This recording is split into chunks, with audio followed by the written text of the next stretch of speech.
Si este programa es de bendición para usted, dele clic, comente y comparta.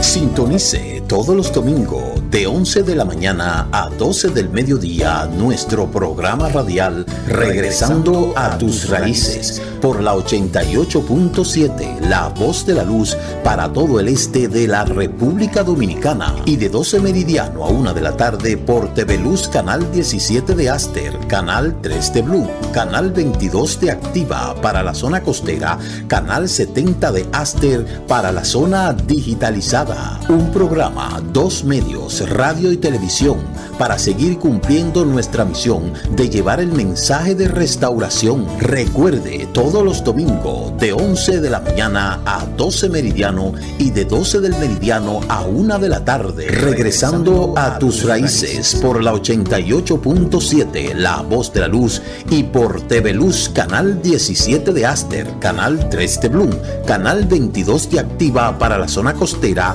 y Canal 70 de Aster para la zona digitalizada. Invita a la comunidad mesiánica israelita de Higüey y el Roé Ricardo Mojica.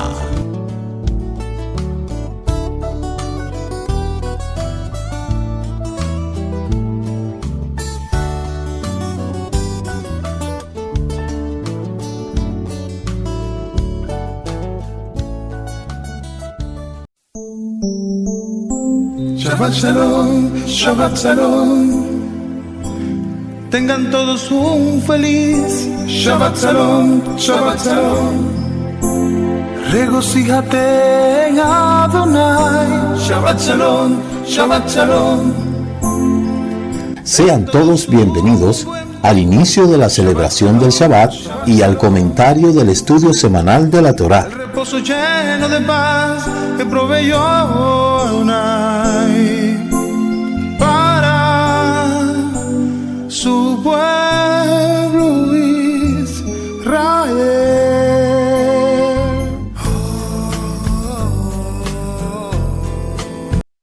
Shabbat Shalom, amado, buenas noches. Que el Eterno le bendiga y le guarde. Le damos la más cordial bienvenida a este programa de los viernes, la introducción de la porción semanal de la Torá.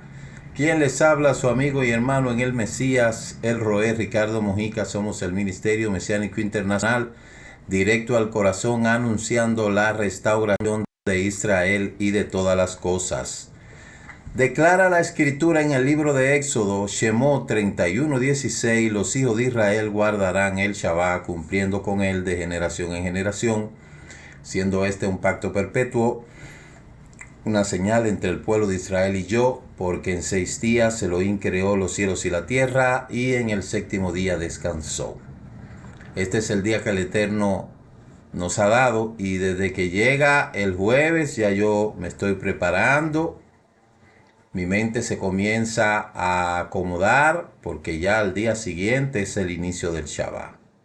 Créanme que es un descanso que uno ya ha aprendido a tener eso como una, se puede decir como algo bien anhelado en este ciclo diario. El viernes iniciamos entonces la finalización de ese ciclo y luego entramos en el ciclo semanal del descanso del Shabbat.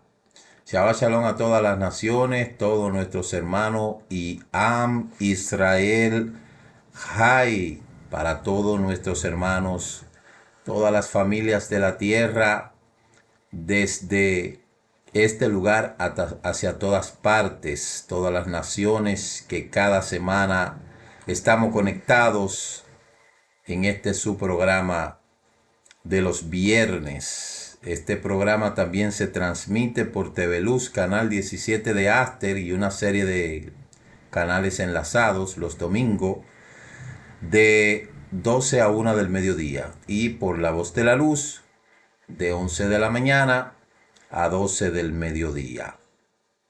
En esta semana tenemos las Parashot Matot Masei. Concluimos ahí el libro de Bamidbar, Números. jornadas y tribus. Se puede decir las jornadas de las tribus, Matot Masei. En este ciclo, 5785, se leen juntas, Matot Masei, capítulo 30 del libro de Números, Bamidbar, hasta el capítulo 36, verso 13. Estos versículos abarcan lo que son las dos parashá, Matot Masei. Mucho material que estudiar y vamos a ver cómo podemos hacerlo cuando la parashá cae doble. Mucho material, perdón, mucho material, pero aquí estamos. Entrando con ese esquema que hemos nosotros iniciado con lo que le podemos llamar los ejes temáticos de las parashiot semanal. Ejes temáticos. Un eje temático es un punto de partida, un encabezado desde donde uno parte, como cuando uno va a hacer un estudio. Ese eje temático te da la facilidad de tu poderte ubicar y de ahí hacer temas, subtemas, hacer resumen, hacer desglose, hacer ampliaciones, ampliar. En el aspecto educativo es muy bueno estos ejes temáticos. Entonces, estas parashot 42 y 43 tienen muchos ejes temáticos. Diríamos que algunos 7 o 8, pero vamos a ver cómo lo desarrollamos. El resumen total, o en el resumen inicial, las parashot Matot Masei del libro de Bamidbar, Números, trata sobre la anulación de los votos y juramentos y los registros de los 42 viajes del pueblo en el desierto, respectivamente. Matot se enfoca en las leyes sobre la anulación de los votos y los juramentos. Nosotros vemos que en la parashá 42, ahí se habla de votos y juramentos. Y en la parashá 43, ahí se habla una lista de 42 paradas en el desierto, enfatizando la guía divina y la preparación para la tierra prometida. En cuanto a lo que son los ejes temáticos de la parashá 42, comenzamos con el primero, que es la anulación de los votos. Comprometerse es algo muy serio, aunque la Torá o la Biblia, vamos a decir la Biblia, habla acerca de esto. En realidad la gente no le da mucha importancia a cuando se hace un voto y una promesa, que hay una diferencia muy grande. Una cosa es un voto y una cosa es una promesa, siempre lo hemos dicho. Un voto es cuando una persona se compromete a hacer algo a cambio de. Y una promesa es cuando se compromete la persona a dar algo o hacer algo. Parecen cosas iguales, pero no es así. Se discute sobre la ley de la anulación de los votos y los juramentos, tanto los hechos por los hombres como por las mujeres, y como cuando pueden ser revocados por el líder religioso o por un tribunal. El Eterno, con su pueblo, a diferencia de otros pueblos, les enseñó el valor de las palabras. Las palabras, dicho sea de paso, usted me ha escuchado que hay cosas, yo soy muy repetitivo en muchas cosas. Y siempre usted me ha escuchado decir que las palabras no se las lleva ningún viento. Las palabras no se las lleva ningún viento. El Eterno, como sabe el poder que hay en nuestros labios, porque en los labios nosotros tenemos poder, eso lo dice la Escritura. La Escritura dice: la muerte y la vida están en poder de la lengua, y el que la ama comerá de su fruto. Entonces, por naturaleza, nosotros hemos aprendido que podemos decir cualquier cosa con nuestros labios y que eso no va a tener ninguna consecuencia. Pues déjeme decirle que nosotros hemos aprendido por la Torá que cada palabra que uno dice tiene un impacto en el mundo espiritual y después en el mundo físico. Las palabras, aunque son morfemas que salen de nuestros labios como notas no musicales,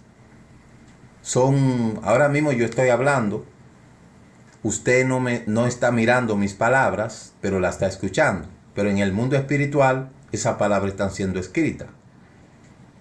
La tinta de donde se escribe cada palabra que nosotros decimos es una tinta especial que solamente la tiene el Eterno.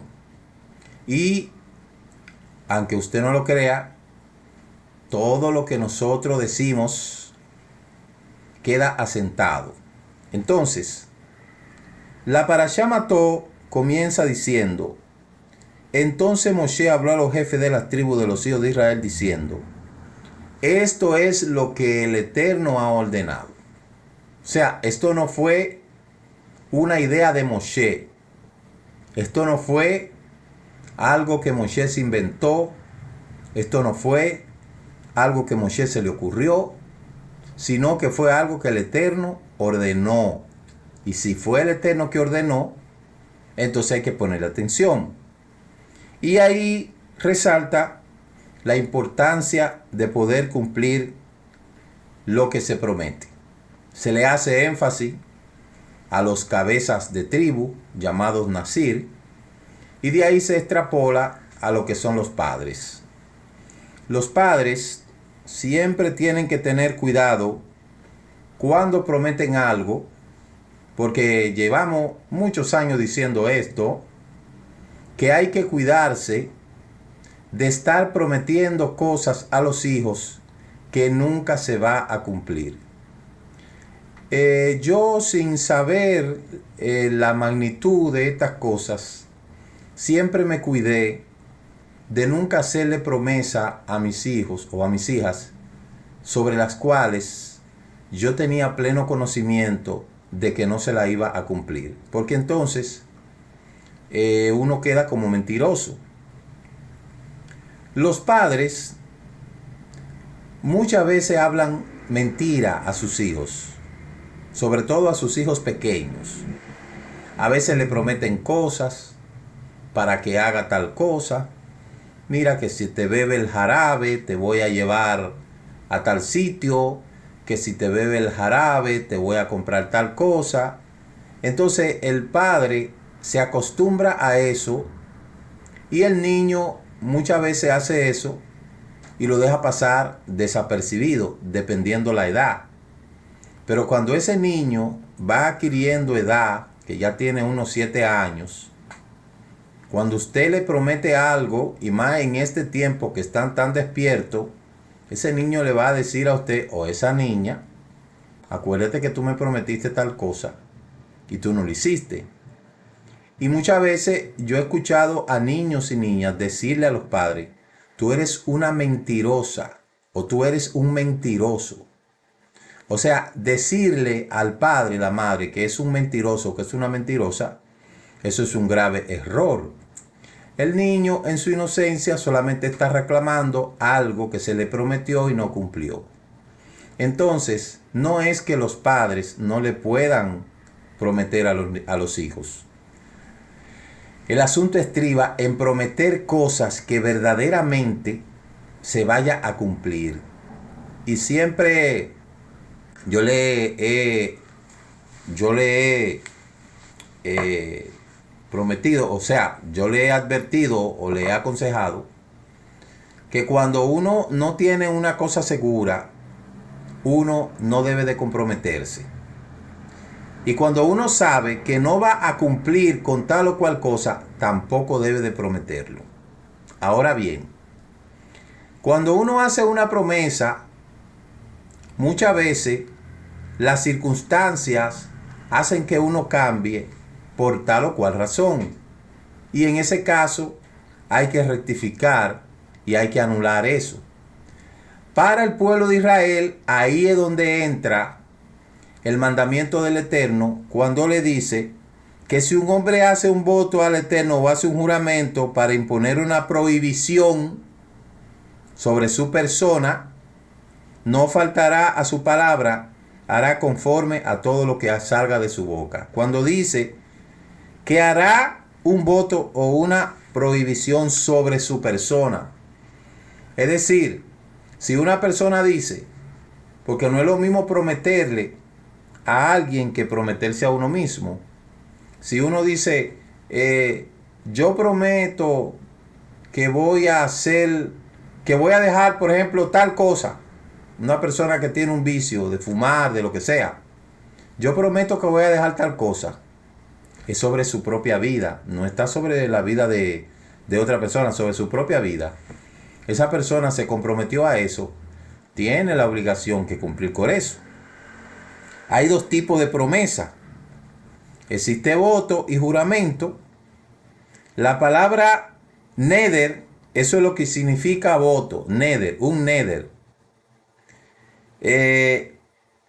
Algo prometido que tiene que ver con restricción sobre un objeto. Por ejemplo, de dar cierto objeto, animal, ofrenda, o atenerse de no beber vino, eso es un neder.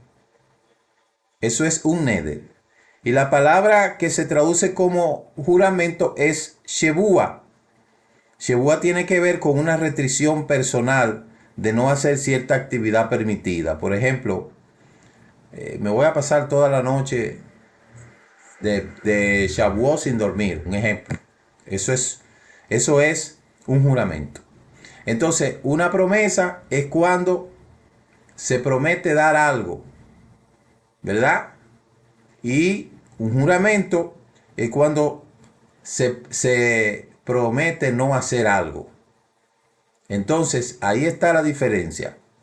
Yo siempre he dicho que hay dos maneras de uno reducir considerablemente el hablar mentira.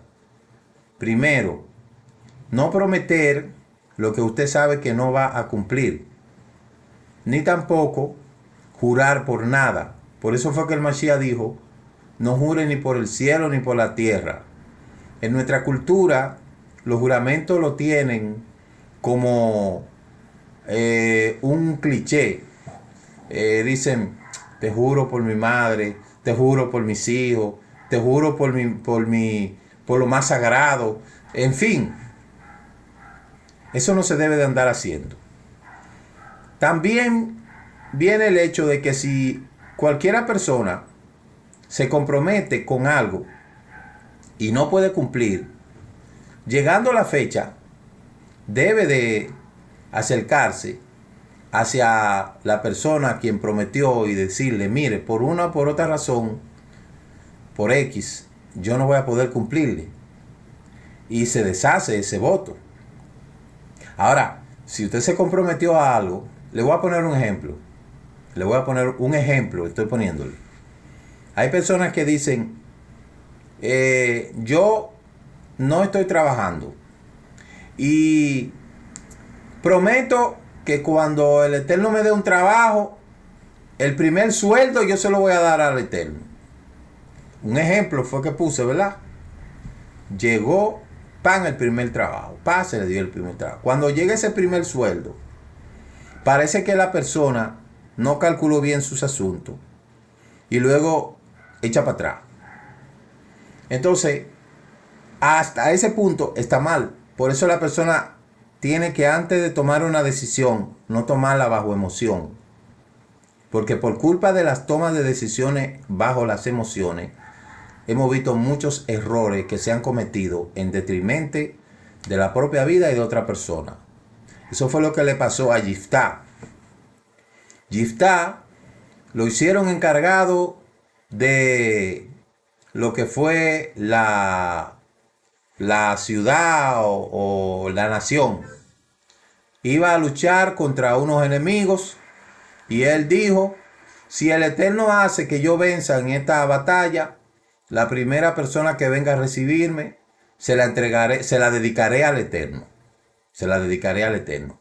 Entonces la primera persona que vino a recibirla fue la hija de él, su única hija, no tuvo varones, solo una sola hija, y Yiftá o Jefté Él pudo haber tenido la oportunidad de deshacer ese voto, como yo lo repetí la semana pasada, pero por culpa de su orgullo, por no querer ir a donde Pinhá, que era el Cohen en ese momento, en el Cohen de turno, esa muchacha se murió sin hijo y por eso le vino allí está una enfermedad que se le cayeron todos sus órganos, los órganos de su cuerpo, y murió muy terriblemente. Y a Pinhá, dicen los Midrash, que se le apartó el Espíritu del Eterno por un tiempo.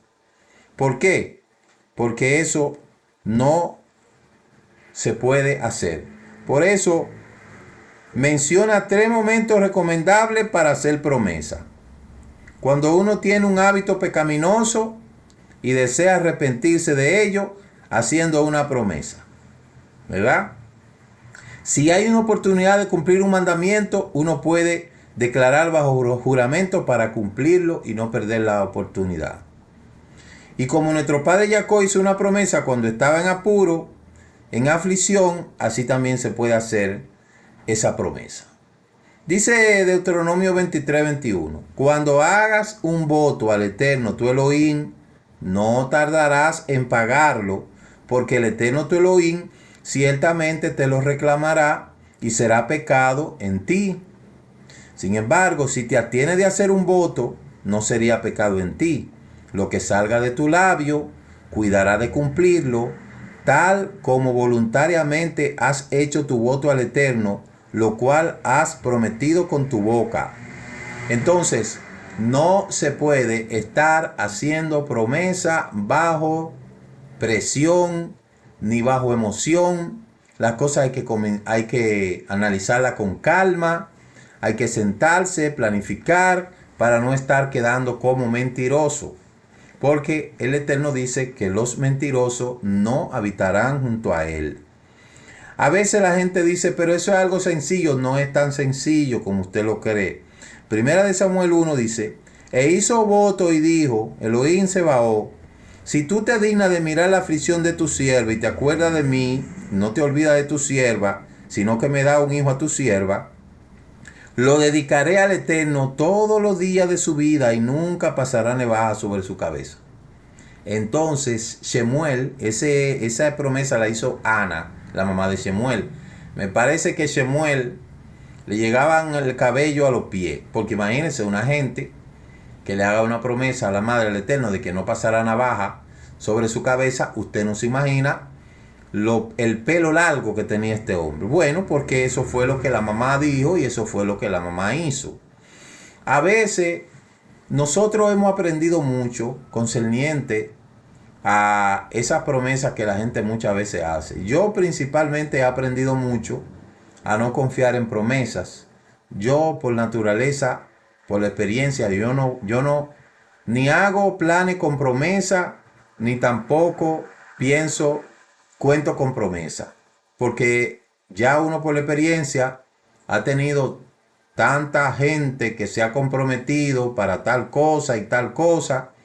Y cuando llega la hora de la verdad, nada. Entonces yo por eso, y yo se lo aconsejo a usted también, nunca haga planes con promesa. Nunca haga planes. No tome prestado pensando de que en la promesa. No, señor. Dice un adagio del campo, no deje pájaro en mano por uno que anda volando. Planifíquese. La promesa, ok, están ahí. No mire que voy a prometí que le voy a prometer tal cosa, que voy a dar tal cosa, que voy a hacer tal cosa. Si yo hubiese sido un hombre emocionalista, óigame bien, y yo me hubiese metido en compromisos financieros contando con la promesa de mucha gente, estuviera yo endeudado que no tuviera paz y tranquilidad en mi vida. Porque yo no hago planes con promesa. Porque por naturaleza la gente queda mal. La gente queda mal. Sobre todo con compromisos que son continuos. Porque si una persona dice, bueno, yo prometo que voy a hacer tal cosa, llegó ese momento, lo hizo. Pero ya cuando una gente se compromete, mire que tal mes, mire que cada año, mire, eso es peligroso. Y yo le aconsejo a cualquiera que me esté mirando en este tiempo que no se comprometa con nada en el cual ellos sepa que no va a cumplir. Entonces, si era mujer en el pueblo y la persona hacía un voto y se le ponía una obligación sobre su juventud sin el conocimiento del padre, entonces el padre tiene la responsabilidad de deshacer ese voto. ¿Por qué? Porque está bajo su tutela. Si la mujer tenía a su marido y el marido no sabía de ese compromiso que asumió, el marido tiene la capacidad de poder deshacer ese voto. Eso en cuanto, le estoy diciendo en cuanto a este asunto. Hoy en día no pasa más de ahí. El que se pone a hacer negocio con muchachos sabe que está endeudado. ¿Por qué? Porque usted no puede hacer negocio con menores, ni puede hacer negocio con personas que no tengan un representante. La gente cae en trampa porque quiere. Porque aún hasta la misma ley dice que los padres son responsables de los hijos hasta que son menores de edad. Entonces, después que son mayores de edad, aunque los padres nunca soltamos nunca a los hijos, pero hay que tener mucho cuidado de cómo involucrarse en compromisos que luego se vaya a quedar mal. Otra cosa más podemos aprender de esos votos, pero hasta aquí hemos hablado de eso. Mire, se enfatiza en la importancia de la palabra hablada. Esto es muy serio. Les repito, esto es muy serio. No se puede estar haciendo promesa que no se vaya a cumplir. Y hay gente que son bien mañosos en eso, que saben que no van a cumplir con una cosa y se comprometen. Esta parashá también nos enseña la importancia de la honestidad y la responsabilidad con el compromiso, tanto en nuestras relaciones personales como con el Eterno. La responsabilidad es un atributo, no, la responsabilidad es un valor.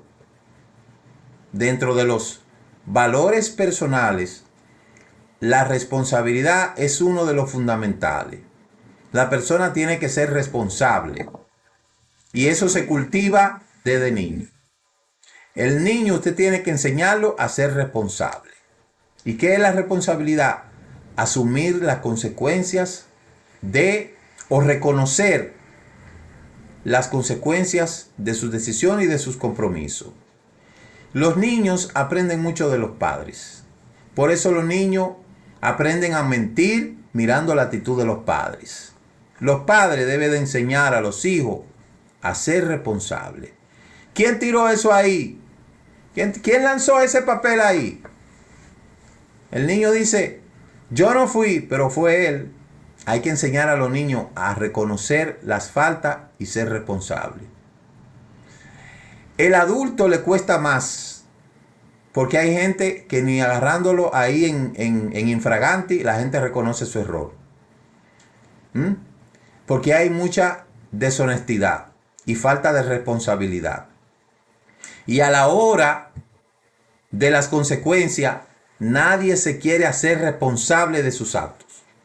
Y eso nosotros lo vemos desde el huerto. El Eterno puso a Adán en el huerto. Le hizo una mujer. Cuando vino la serpiente, engañó a la mujer. Le reclamaron a Adán. Adán le echó la culpa a la mujer. Le reclamaron a la mujer y la mujer le echó la culpa a la serpiente. Y desde ahí para allá, nadie se quiere hacer responsable de sus actos, sino que siempre se quiere buscar un culpable, porque nadie quiere asumir la responsabilidad de sus actos. Y uno tiene que ser responsable. Si uno cometió algo, si uno hizo algo, sea responsable. admítalo y diga, sí, fue mi culpa, fui yo. Pero eso es muy difícil en este mundo, donde la mentira, lo que se le llama es a veces defender. Entonces los padres que tienen niños pequeños, sobre todo, los niños pequeños son una grabadora constante que aprende las actitudes de los padres. Y todo lo que los hijos ven a los padres hacer, ellos lo hacen. Porque la primera experiencia, la primera influencia que los hijos reciben es la influencia de los padres. A veces, papi, ¿tú tienes dinero? ¿Para qué? Termíname la pregunta. ¿Para qué? Para tal cosa. Ah, yo tengo dinero, pero no para eso. Pero si dice, yo no tengo dinero, porque también hay que ser cauto con la astucia de las preguntas muchas veces. Y por eso yo siempre vivo atento y siempre me gusta ser preciso y conciso. Preciso y conciso. Papi, ¿tú tienes dinero? Sí, pero termíname la pregunta. ¿Para qué quieres saber? Si tengo dinero para esto, si tengo dinero para aquello. ¿Usted tiene dinero para... ¿Usted me puede prestar tal cosa? No, no puedo. No es que yo no tengo, pero para ese fin yo no puedo. Eso no habla mentira. Entonces, otra cosa. Mire, yo voy tal día. Es una señal de que nunca va a ir. Casi voy llegando. No ha salido de su casa. Casi estoy allá. Mentira. Todas esas cosas son mentiras. Y todas esas cosas la gente no lo tiene como mentira, pero eso es mentira. Una persona que dice, mira, voy saliendo. Mentira, se está bañando todavía. Eso es mentira. Y cositas así que la gente hace, que la gente cree que eso no hace daño. Eso hace daño. O como por ejemplo, fulano, llamaron al teléfono, ve, coge el teléfono.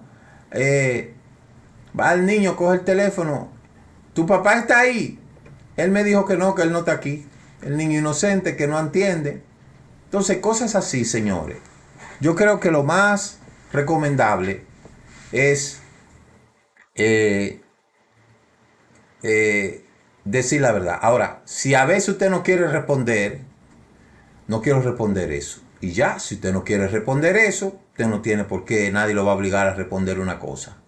Pero responder una cosa por otra, ya de ahí muchas cosas. Entonces, cositas así nos dicen a nosotros que debemos de limpiar nuestros labios y nuestra conciencia y ser responsables de las cosas que se hacen. A veces a uno como padre le da mucho pique que se rompió algo.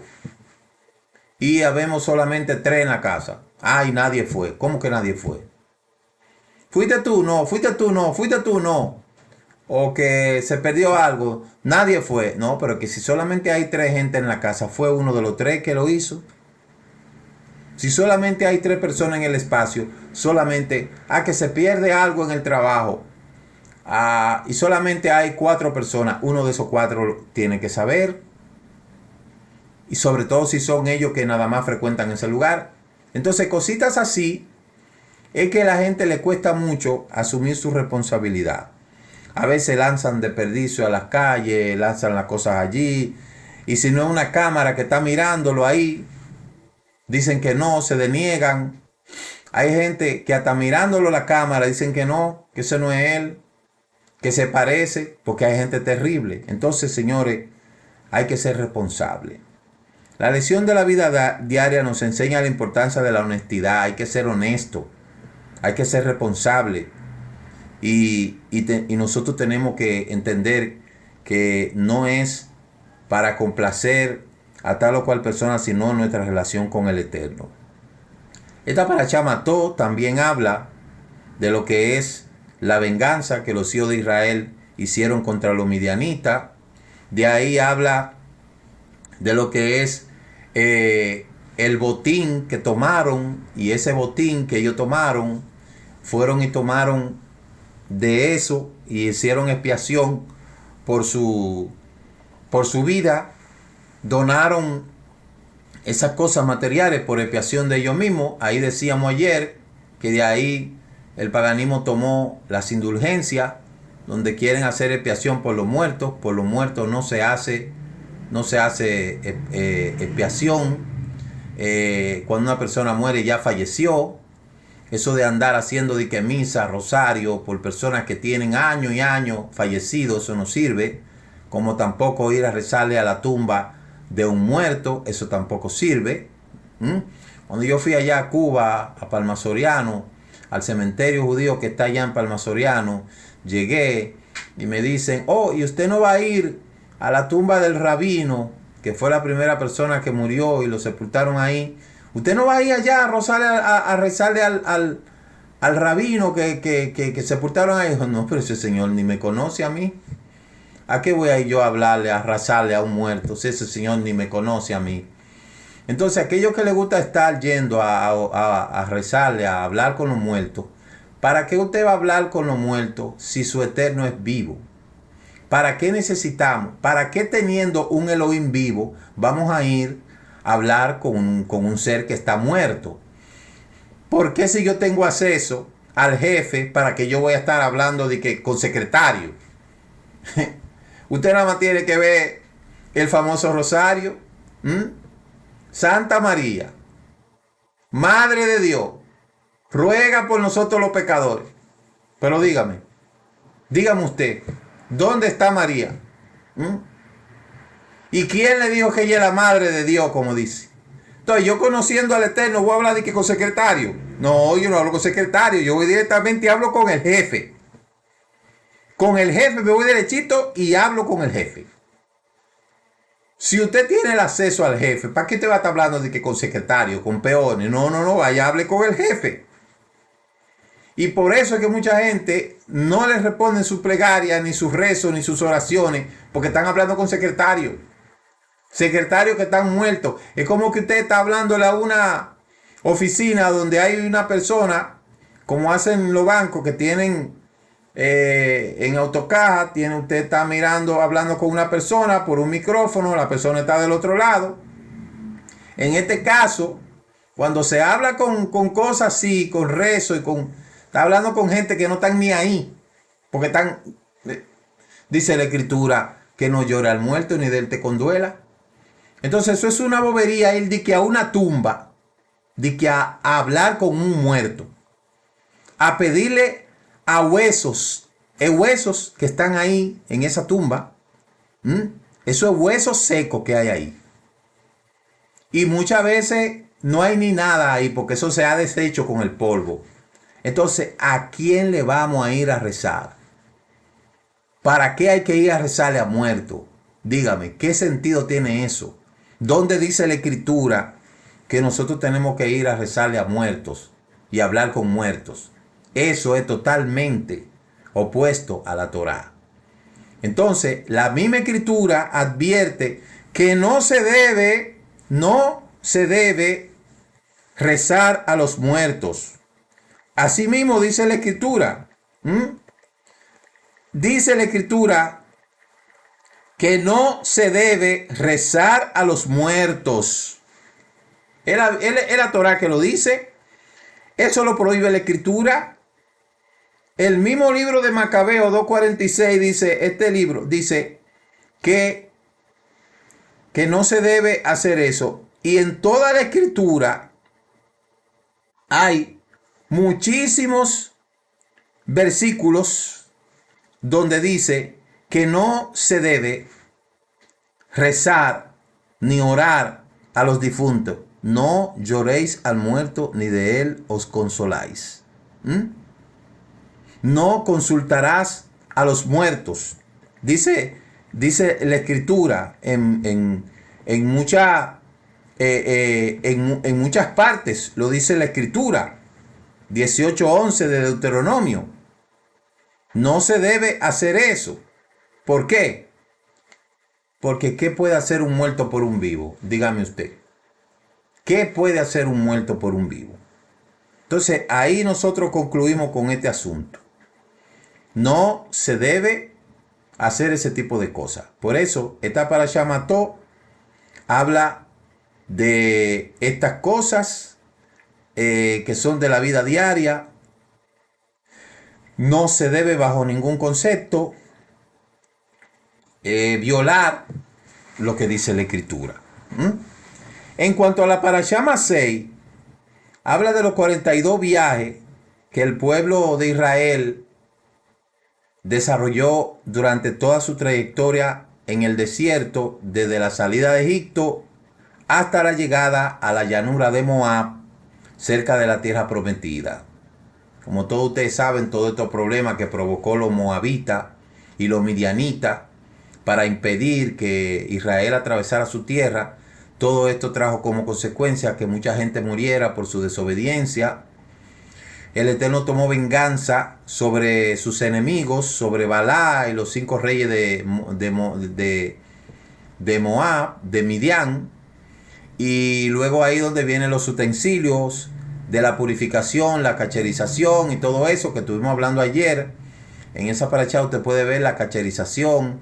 Estuvimos hablando durante toda la semana acerca de eso, de cómo uno debe de mantener la kedushá, la limpieza, y sobre todo en Pesa se hace mucho esto. Entonces, allí se habla de las ciudades de refugio. Se establecen 6 ciudades de refugio para aquellos que accidentalmente habían matado a alguien, destacando el valor de la vida y la importancia de la justicia.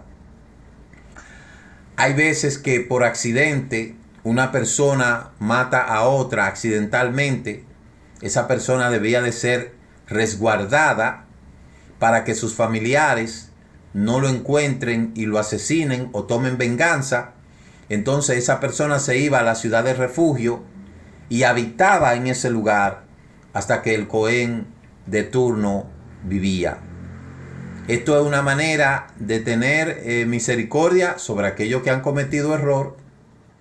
2 personas están trabajando en el campo, de repente viene, por ejemplo, una yunta de buey, se desprende, mata a otro. Eso fue accidental. Los accidentes existen.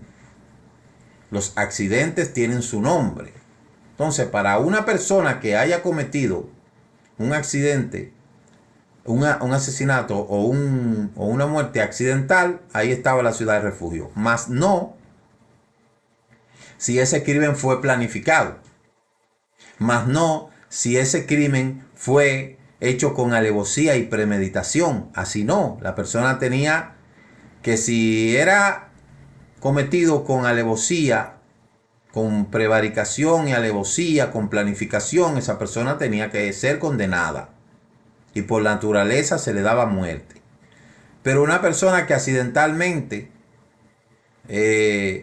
viene y atropella a una persona sin querer, mas no si esa persona lo hizo intencionalmente. En el código de hoy se le habla crimen involuntario.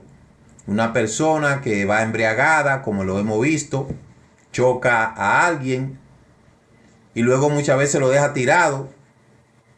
El Código Procesal Penal de nuestro país no tiene una sentencia cruda. Lo más que puede durar son unos 5 o 6 años. Y eso le duele a la familia. Tenemos el caso de esos jóvenes que andan levantando esos motores. Hemos visto cómo han matado ancianas, a niños. Esos muchachos se van, dejan la persona tirada.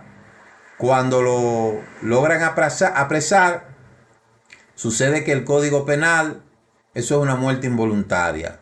Hemos conocido personas de hijos prominentes que han sido atropellados por personas que han estado embriagadas, lo dejaron tirado, se fueron. Cuando se dan cuenta, eso no tiene una pena cruda. Entonces, eso es una situación bien, pero bien difícil. Y eso nosotros lo vemos todos los días en muchas partes del mundo. Gente que comete un crimen involuntario con el vehículo, se cruza el semáforo en rojo, si va en un vehículo más grande, viene y abusa de los vehículos más pequeños. Y hay muchas cosas en este mundo, en ese sentido, que han traído mucha lágrima a muchas familias.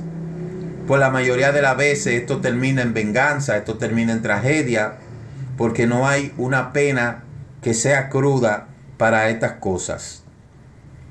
Entonces, estas ciudades de refugio en tiempo de Israel servían para darle protección a esas personas que involuntariamente mataban a alguien sin querer, ¿verdad? Y para eso estaba el Cohen.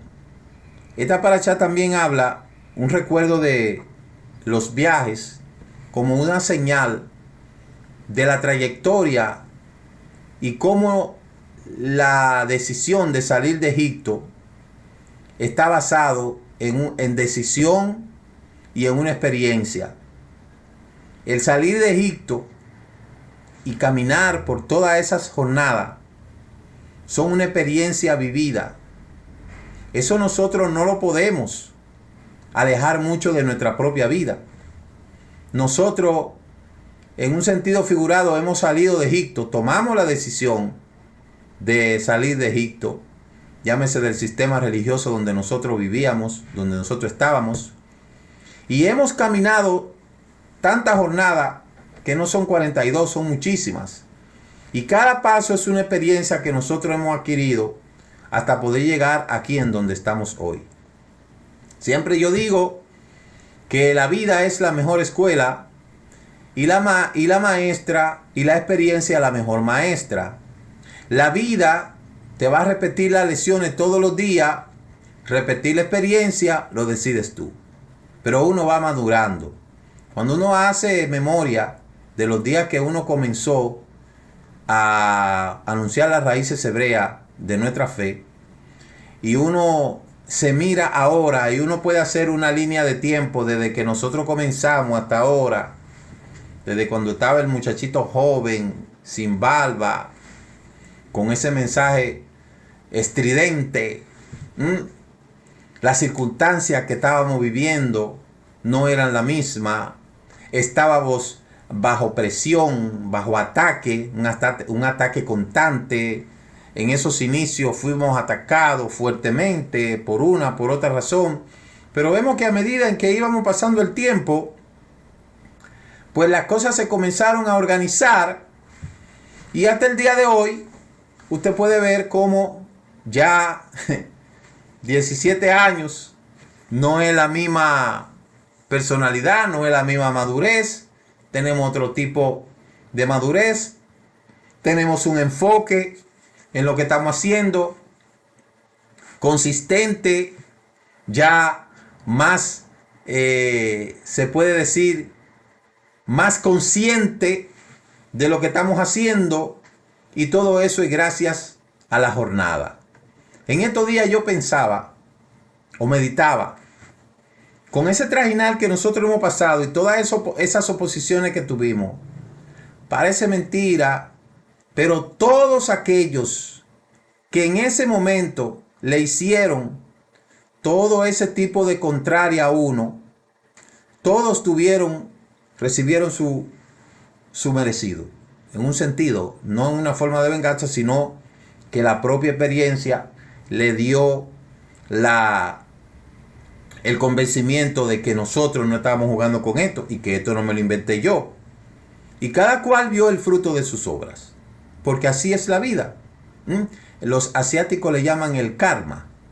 Entonces, las jornadas nos permiten a nosotros analizar el punto donde salimos hasta el punto en donde estamos y seguimos reflexionando para dónde vamos.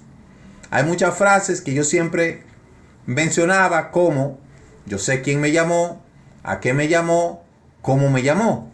Yo sé en dónde estaba, en dónde estoy y para dónde voy. Eso es Masei. Todas esas frases las aprendí yo cuando comencé a estudiar la primera vez esta parashá Masei. Las jornadas. Cada día es una jornada diaria. En esta jornada tenemos experiencia diaria. Todos los días escuchamos experiencias nuevas. Aprendemos algo. Así sea lo más mínimo. Así sea una noticia que resalta. Pero todos los días es un aprendizaje para nuestra vida. Y todo eso se basa en la jornada. Con el pasar de los años vamos adquiriendo esas experiencias y esas experiencias nos tienen que enseñar a nosotros a madurar. Es decir, que no podemos echar hacia atrás. Las jornadas nos enseñan a nosotros a seguir avanzando. ¿Cuánto hemos avanzado y cuánto debemos de seguir avanzando? Por eso, cada persona tiene que verse a sí mismo en una jornada personal y verse de qué manera ha progresado, ha avanzado en su vida espiritual, en esta decisión que ha tomado de seguir al Eterno a través del estudio de las raíces hebreas de nuestra fe. Eso tiene que ser de importancia para cada persona. En este viaje se puede recordar sobre todo la guía divina, y todos estamos en la preparación de la antesala para entrar en el Olam Abba. Yo creo que ya a este punto, cada persona que ha estado estudiando las raíces hebreas, que viene con ese trajinar, ya debe de estar claro en qué está, en qué consiste su salvación, y ya tiene que tener toda su vista deslumbrada. Y tiene que ya estar claro. Debe de haber recibido la experiencia, de haber pasado por todas estas cosas y entender hasta este punto que nosotros no estamos solos. Que por todos los pasos que nosotros hemos atravesado, todos los caminos, las dificultades, el Eterno siempre está con nosotros. Estuvo con nosotros, está con nosotros y seguirá con nosotros. Eso nos enseña la palabra Masei. Nuestra vida es una jornada diaria, minuto a minuto, hora tras hora, día tras día, año tras año. Ahí vamos caminando y el Eterno va con nosotros. No estamos solos. Nos enseña a recordar los momentos difíciles, valorar la misericordia del Eterno hacia nosotros. Incluso aún en tiempo de prosperidad, nosotros no nos podemos olvidar por todas las cosas que nosotros hemos pasado. No podemos olvidar las cosas que pasamos. No nos podemos olvidar todos esos procesos. Hoy no nos podemos olvidar de que quizás ya no tenemos la misma prueba que teníamos antes. No. Mucho cuidadito con eso. No podemos bajo ningún concepto nosotros olvidarnos de esto. ¿Sabe por qué? Porque entonces el Eterno puede mirarnos con desagrado. Ni tampoco podemos decir, bueno, ya nosotros hemos ya concluido, hemos terminado. No es así.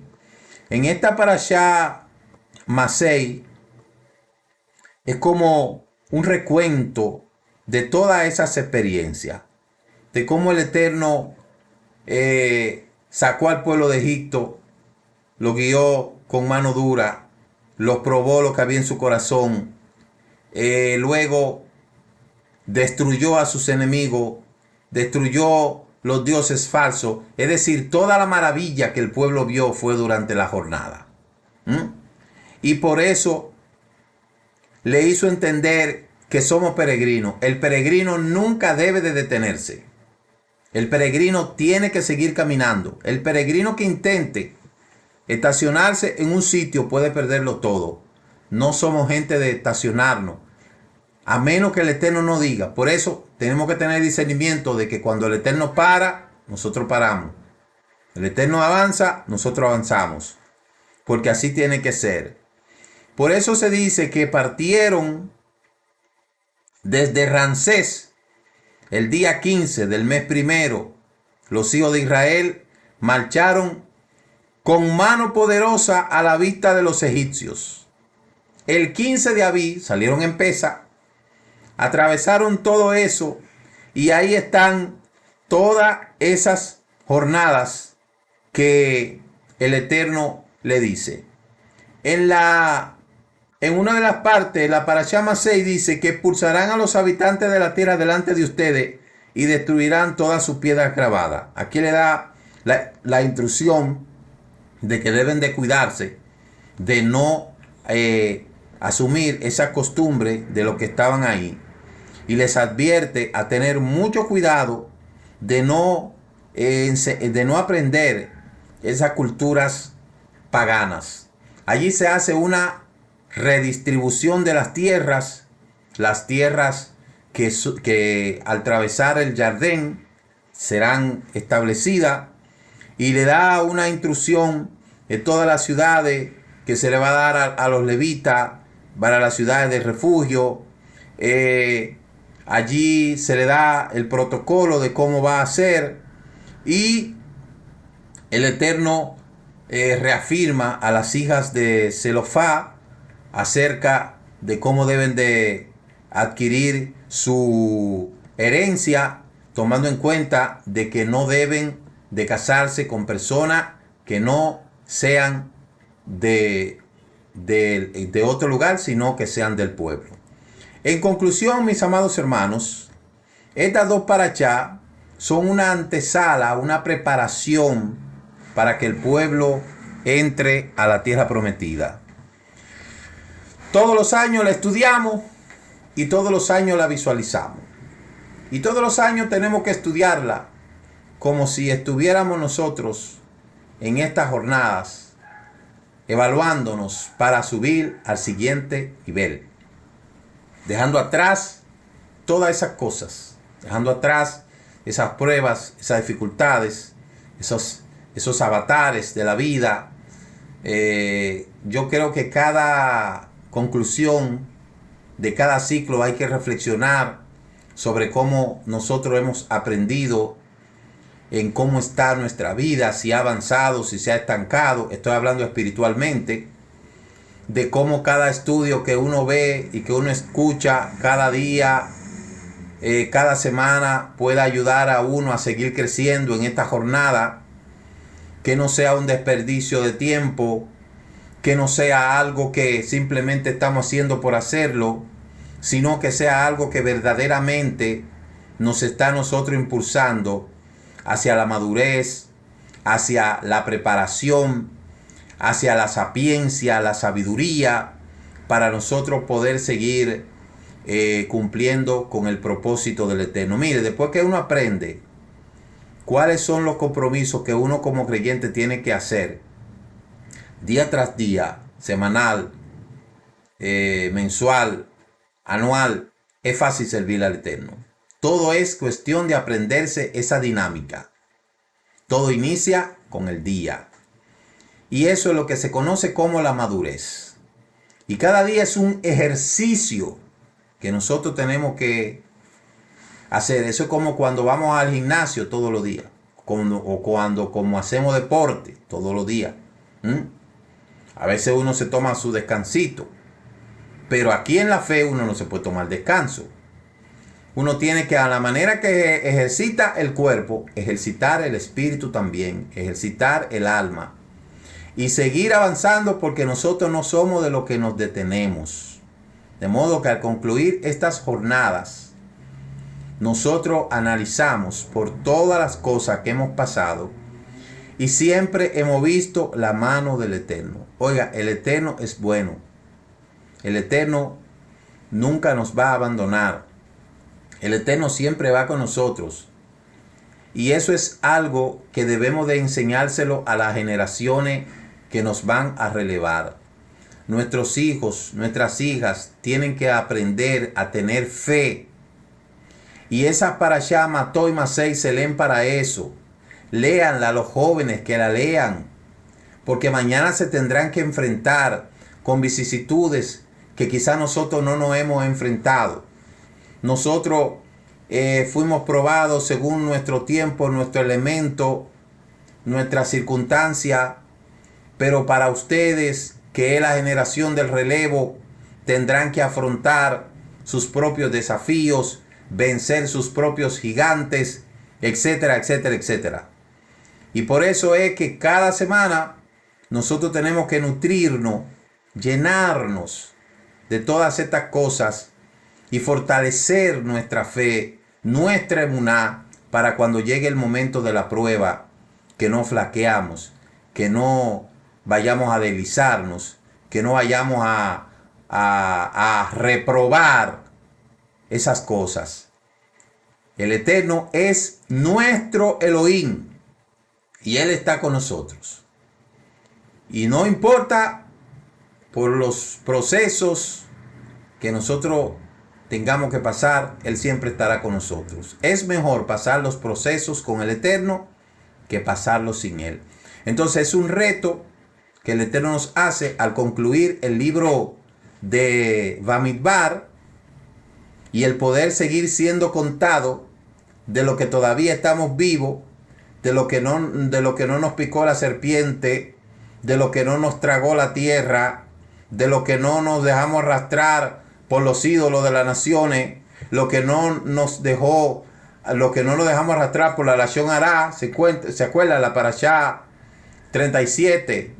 Se la aleja, envía tú. Somos aquellos que no nos dejamos arrastrar de los malos consejos de Bilán, nos dejamos arrastrar de los consejos de Balac. Somos de los que no murmuramos al líder. Somos de los que tenemos la actitud como Yehoshua, hijo de Binnún, y de Caleb, hijo de Jefone. Al concluir estas parashá del libro de Bamidbar y ver todo lo que pasó desde la parashá 34 hasta la parashá 43, pues debemos decir Todá Rabá, porque pasamos por todo eso y estamos aquí enfocándonos para entrar en las últimas instrucciones del libro de Devarim, que es el libro que reafirma las promesas, el recuerdo, y eso es lo que vamos a estudiar en la siguiente semana. El libro de Devarim, palabras. Allí vamos a poder escuchar todos esos bellos exhortaciones de Moshe, y entonces nos preparamos para entrar en la tierra prometida, ¿verdad? Entonces ese es el libro de Bamidbar, un libro tremendo, un libro fuerte, porque es el libro donde se cuentan, ahí se contaron, se hicieron unos censos que fueron terribles. Mucha gente se quedó en el desierto, unos tragados por la tierra, por su rebeldía, otros muertos por su Lashon Hará, otros picados por una serpiente. Mire, tremendo. Gracias al Eterno por todo. Por eso tenemos que seguir avanzando. Amén. Así que el Eterno le bendiga y le guarde a todos. Que el Eterno le dé un feliz descanso. Tengan un hermoso sueño.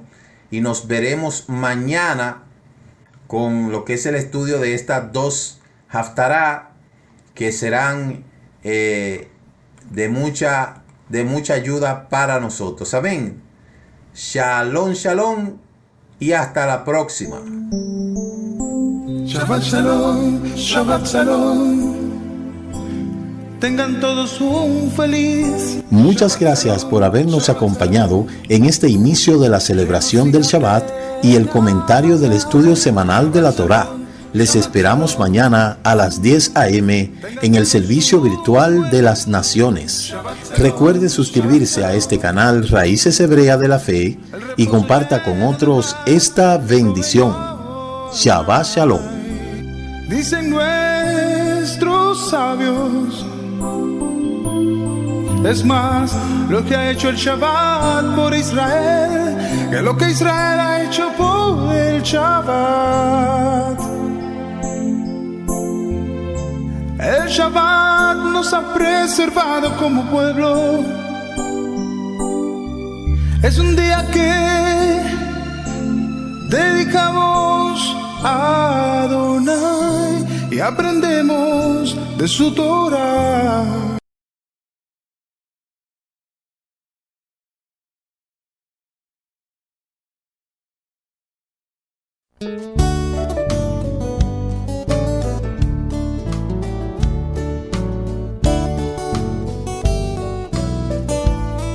Si este programa es de bendición para usted, dele clic comente y comparta.